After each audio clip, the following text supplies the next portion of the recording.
من الشيطان الرجيم بسم الله الرحمن الرحيم الحمد لله رب العالمين اللهم صل على محمد وعلى آل Muhammad. Baik, sahabat Al-Quran, pada kesempatan kali ini kita akan buat video tentang cara membaca surah An-Nas beserta beberapa kesalahan yang sering dilakukan ketika membaca surah An-Nas. Baik, kita langsung saja. A'udzu billahi minasy syaithanir rajim. Bismillahirrahmanirrahim. Qul a'udzu birabbin nas, malikin nas, ilahin nas, min syarril waswasil khannas,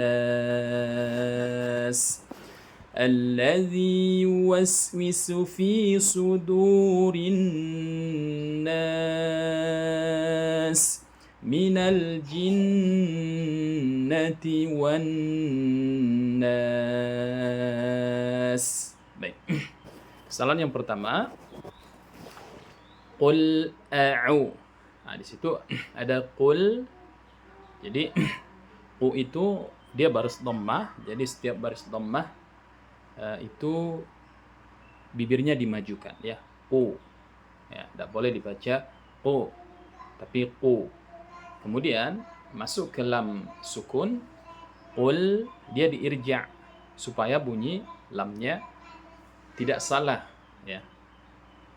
Kalau dibaca qul, maka sifat istifal ataupun sifat tipis pada lam akan menjadi salah kalau dibaca qul.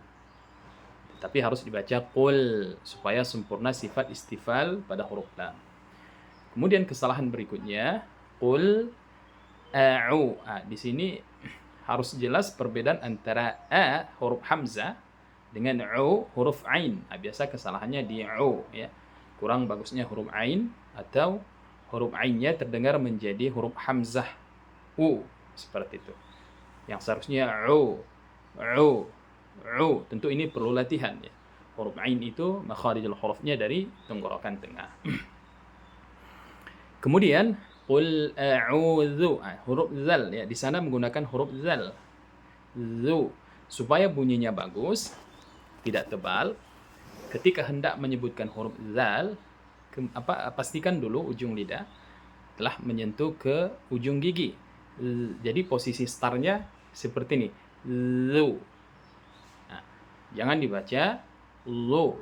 Kalau lu, maka ada sifat istifal, sifat tipis pada huruf hamzah yang menjadi salah, menjadi tebal jadinya. Seharusnya huruf zu tipis, ketika dibaca lu, karena kita tidak mengirja ya, atau tidak memastikan ujung lidah menyentuh ke ujung gigi, sehingga bunyi tipis pada huruf zal jadi salah.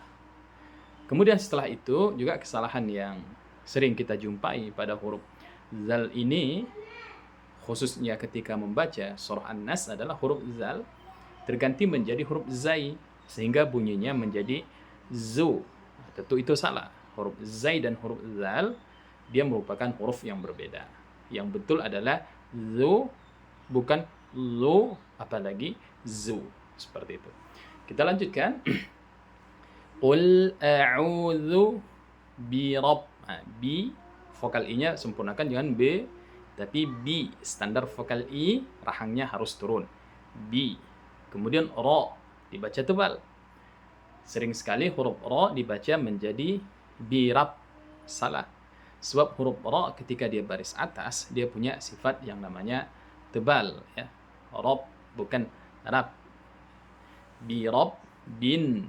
Nah, ini juga kesalahan yang sering kita jumpai, yang mana pada nun bertasydid dia wajibul gunnah, wajib didengungkan ya. Didengungkan bagaimana? Ditahan suara, dilamakan suara. bin nas. Jadi binna. Nah, seperti itu. Jadi ada dengung di sana, ada proses dengung yang harus disempurnakan. Tidak boleh dibaca binna gitu saja, tidak. Nah, sebab kalau dibaca demikian, dengungnya belum sempurna. Kemudian yang terakhir, nas itu panjangnya boleh 2, 4, 6. Cuma masalahnya sekarang adalah ketika nas itu pada ayat pertama, kedua, ketiga, dan seterusnya dia tidak sama. Ayat pertama dipanjangkan 2, ayat kedua dipanjangkan 4, ayat ketiga dipanjangkan 6. Ini yang menjadi salah. Ketika kita panjangkan nas 2, di ayat kedua juga kita panjangkan, ayat ketiga dan seterusnya juga kita panjangkan sama, maka tidak ada masalah. Karena dia sama-sama mad arid lis sukun. Mad arid lis sukun boleh dipanjangkan 2, 4, 6. Tetapi akan harus konsisten. Kalau 2 kita panjangkan di awal, maka di ayat pertama juga harus 2 dan seterusnya. Biasanya kami pakai yang 4 harokat ya, sehingga dibaca bi rabbin nas. Nah, jadi nanya panjangkan 6 harokat, kemudian matikan huruf sin. Huruf sin di situ dia punya sifat sofir. Bunyi desis namanya sofir. Kemudian bunyi desis itu harus dirokhwahkan, harus dibaca mengalir ya. Tidak cukup hanya nas. Tidak, tetapi nas betul-betul dialirkan bunyi daripada sofir itu sendiri. Baik, karena videonya lumayan panjang, jadi untuk satu ayat kita bikin satu video. Demikian cara membaca surah An-Nas ayat yang pertama. InsyaAllah akan kita lanjutkan ke video berikutnya. Assalamualaikum warahmatullahi wabarakatuh.